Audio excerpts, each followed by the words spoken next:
So what we've got going on here is Hilton is now going to have an initial public offering, or an IPO.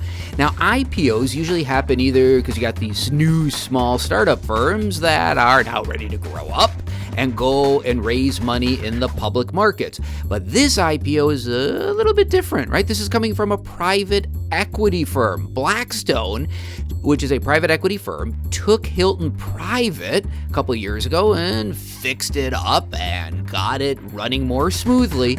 And so now Blackstone, right, which has held all those shares privately, thus the name private equity, now what they're doing is they're looking to sell their investment in Hilton and sell it to the general public, and that's an IPO.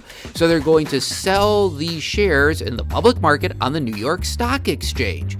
So what does this tell us? Well, it tells us that the public markets are pretty strong. It also tells us that Blackstone is relatively confident that now Hilton is ready to go out and stand up on their own and go and be publicly traded.